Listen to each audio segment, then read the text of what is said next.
on the experience that all of the achievements, probably most of all your impact, and the way through this forum you can all be connected, you can learn from each other, you can inspire each other. You are a network of some of the most extraordinary charities. This afternoon you'll create some new connections as well, and share that sense of being part of the Royal Highness's Charity Forum. Your Royal Highness, I know you've had many great ideas over the years, but this one, this Charity Forum, is one of the best. Your leadership, the way you're encouraging effectiveness, impact and collaboration amongst a group of charities that range in size and location, in purpose, is quite extraordinary. And to all of you, leaders in your own charities, thank you for being here. Thank you too for your willingness to share your experiences. Brought together some brilliant speakers to talk about the three things that came top in the list of issues that you all brought to her attention. The first is public trust and confidence, which Sarah will be speaking to first. And in a world of divisions, actually creating that sense of trust. I know chairs, chief execs and key people within charities spend a lot of time worrying about. But we'll also be thinking about some of the new challenges, thinking about some of the digital cybersecurity and the sort of just general feel of how do we make technology work for charities, which Zoe Amar is going to be speaking to that issue. So let's start. We're going to hear from the three speakers. Then we're going to take your questions. I think John Boyd has already... So I'm going to start by asking Sarah Brumner, who is Chief Executive of the King's Fund, to begin. Impact to make sure that we are financially stewarding donations and so on and so forth. Second, however, points. Essentially, trust is pretty high again. There were notable dips in 2014 and 2018, and subsequently trust has been regained. A few minutes from you, if we may, Mum. Your reflections on the afternoon. Thank you.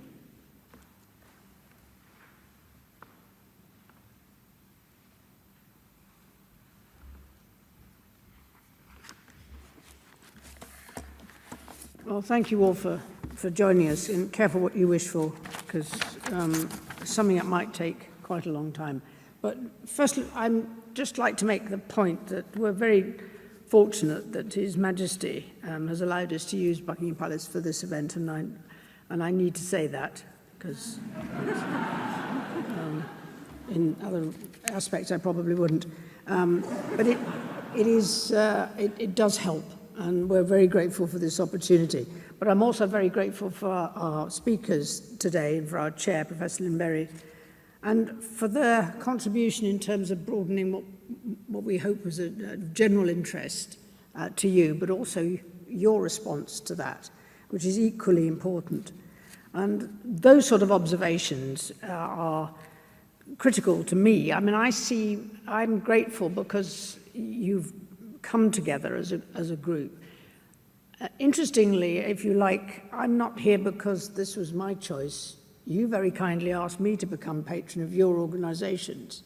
So it's an honour for me to have all of you here as part of that.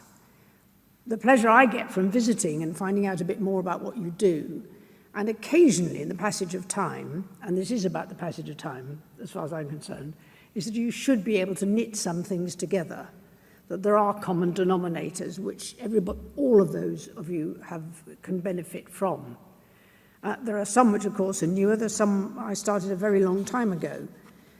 But oddly enough, those two that I started with in terms of the Save the Children, the Writing for the Disabled, one was already 50 years old, but was established in terms of its practice and its specialisation.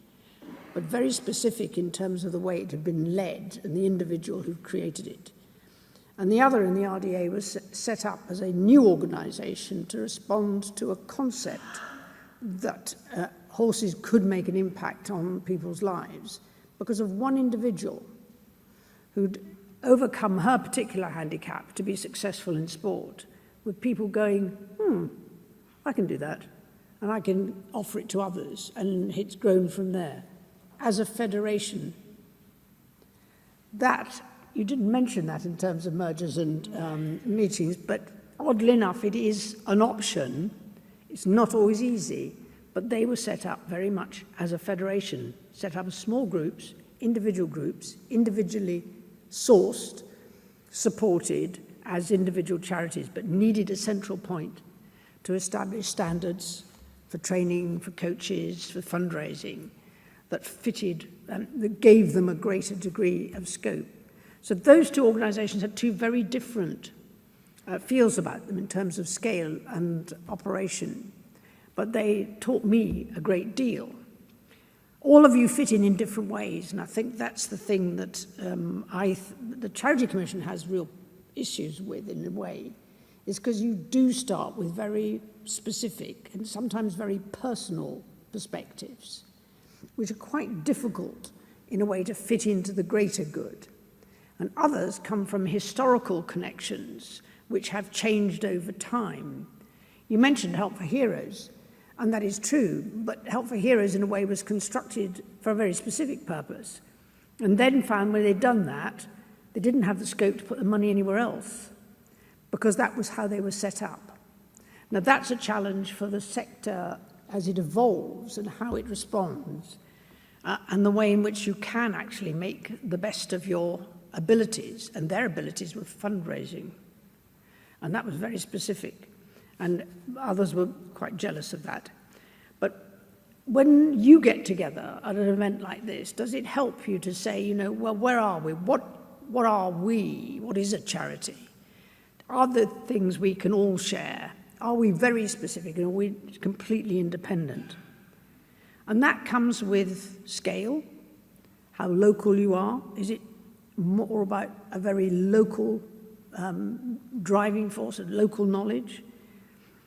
Is it about funds? Are you about raising funds, as King's Fund and a lot of the cancer research, very much about funding? How do you keep it relevant and use the data which is appropriate to you? My only issue with this digital world is I'm beginning to get more and more grumpy about statistics and their use. Because I've come to the conclusion that statistics, if you're not careful, are used for the lowest common denominator, not the highest. So they're created in order to get grants. So that's a drive to the bottom. That means you oddly enough, create places and people who are seen as the bottom of the pile. That actually may not be true, but that's how the statistics have been driven in order to get more grants. Again, not perhaps an issue that you see so much of, but I've actually heard them say exactly that. That's how we get the grants. Not because we say how wonderful the changes are, but we're still at the bottom of the pile. That's the way we get the grants. And that, if you in my opinion, condemns a whole lot of people who don't need to be condemned to be victims within their own areas of something that they really aren't, and that it suits other people to put them in that pocket. Now, this is an area where your digital successes can drive you into a pocket of not quite relevant to what you're doing, but seems like a good idea. Difficult to get away from. I think the AI discussion, making use of it, as Citizens Advice Scotland has, it makes very good sense. But it's the scale of the enterprise, isn't it? It's understand, because you know why you want it to be successful. You can also judge whether it's being successful and whether it's actually doing the job that you want it to do and not just being applied because it's easier. Because at the end of the day, you will get feedback which says that that information that is coming through the AI is not helping me because actually it's not the information I need, which an individual who at the end of that interview, either on the telephone or in face-to-face, would discover, no, the question that they really wanted to ask was the one they asked when they left, not when they arrived. I'm not sure that AI will catch on to that immediately, but that kind of relationship is the one that will tell that organisation, and therefore those who might want to use it in the future, that this has real value, because it has made our lives easier, and the beneficiaries, as you rightly point out, have accepted that that is making a difference and it is relevant to them. So scale of operation can make an enormous difference, and many of you are in a very good place to do that, to make sure that that technology, that artificial intelligence really does fill that gap and allow you to do more. With, I think you, as you rightly pointed out, was a sniff test. I think the sniff test is really important. I don't necessarily do it through sniffing, but there's a sort of sense that this makes sense. And again, I'm not sure that AI has learnt that particular trick yet. But for you, and if there is a common denominator here, and it's quite difficult because you represent a pretty wide range of interests and activities, it is the volunteer. Now, most of you cannot function without volunteers. People who are fundamentally interested, who want to help and feel they can make a difference and understand what that difference really means. And for them, the sniff test is really important. And your ability to back them up when they do that, because they are your most important informers, and they are your relationship with your beneficiaries. And so that ability to give confidence to your volunteers, and where the trust comes in at so many different levels, and your technology discussions, as you rightly point out, is partly about those who run the organisations can understand what they're being asked to do in technology terms. But if you can't get your volunteers to buy into the technology, you're missing out. And it isn't their fault. There is a role that they need to be able to play through it. But it may be a different kind of understanding, or a very specific understanding of what that technology can do. I think you all recognise that, because as individuals you may have had your own battles with the technology and how well it works for you, and whether you can see it, hear it, or it actually opens for you. You made a very good point about identity, particularly with technology. This is where I'm wasting your time, but Opportunity International, fundamentally credit bank designed for women in rural Africa, but also Asia. How do they keep their money? How do you protect their ability to earn their money and keep it? And in one particular place, they said, well, we'll give mobile units. Mobile, we'll take a bank out, but you'll use cards. How does that identify the owner? Fingerprints. Okay, so all your fingerprints, they said, that'd be a good idea. And then the machine will choose any one of your fingerprints, so that makes it more difficult for people to second guess who and what. And the advisor in that particular country said, yes, that'll work, but only if it has a pulse. Yes. Now, everybody goes, fingerprint pulse, that's awful. And I was almost the only person who said, that's a really good idea. Can we all have one? Because that stops a whole lot of arguments, and you having to remember endless PIN numbers. Could I ask you to try that as a concept in your own organisations, just to see if there's a way of getting past this, because it's that collective business of the technology and being able to be identified, I suspect, is an issue for all of you. Because if you're going to be secure, and you really want to only have people's identity, how do you do that? Sorry, this was a distraction, because I wasn't going to go there. But if you take that roles that you all have, you are looking after an awful lot of people's details. And they want it to be secure. They expect you to look after that. And one of the reasons they come to you is because they're not the state. They do expect people to respect that, and that conversation that they have with you that is entirely between you and them.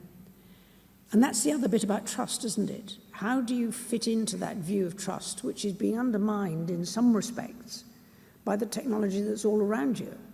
And people go, well, everybody can get at this. How do you maintain that level of trust?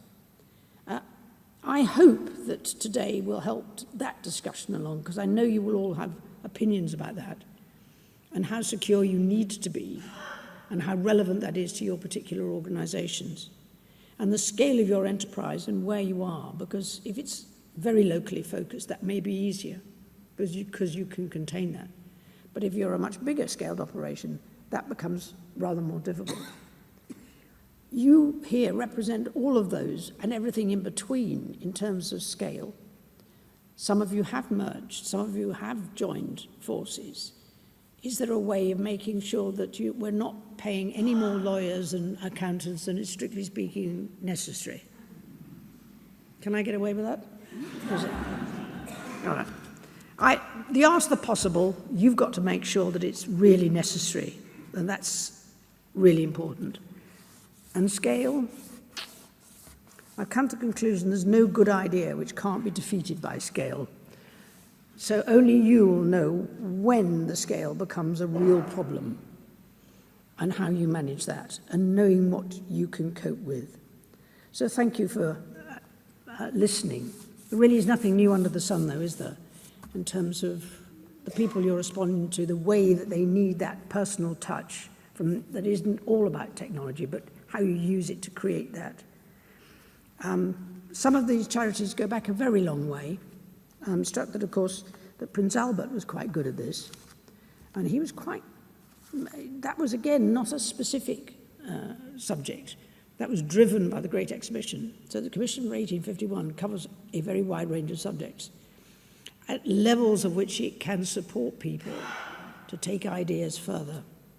Still relevant today, very much driven by an event in 1851. And I don't think we should be shy of looking back at the history of what started many of these charities and the interest and enthusiasm which remains the same. And the fact that it is still relevant, still responsible. The responsibility and respect that you give to your own organisations, the people who work for you, and your beneficiaries is perhaps the key to what makes you so important. Respect and responsibility. Thank you very much for doing that and for joining us today.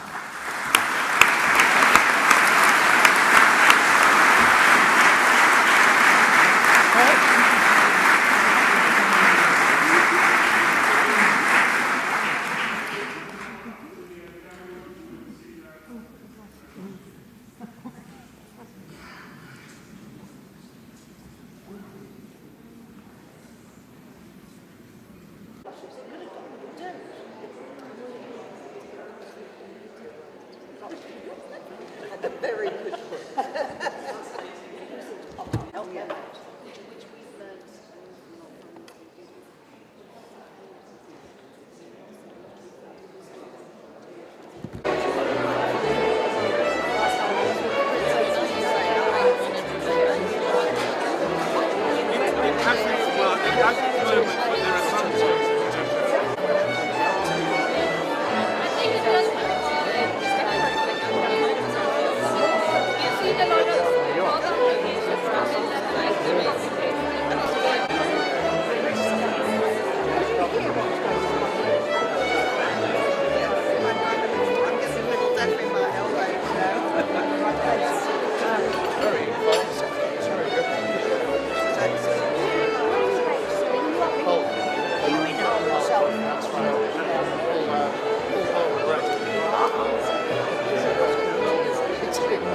I've come from a big fishing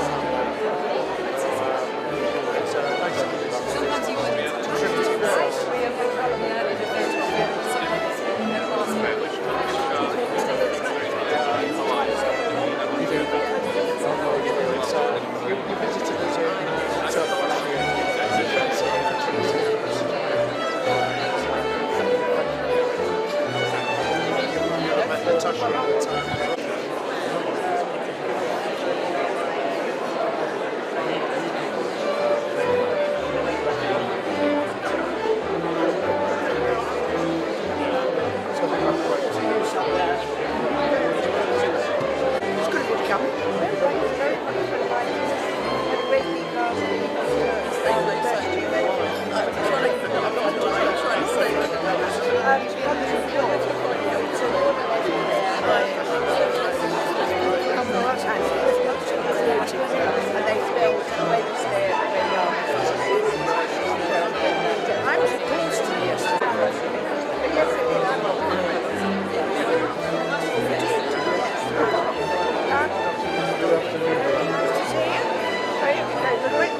very appreciative of your recent visit. And I'm sorry, I don't...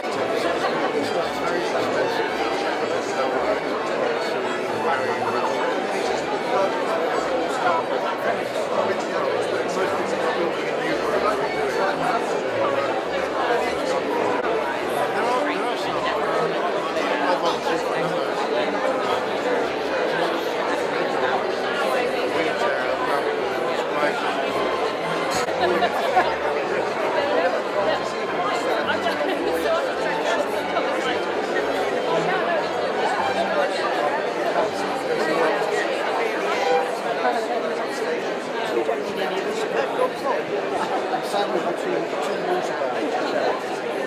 We've got horses in common. He's got horses and I was turned his horse.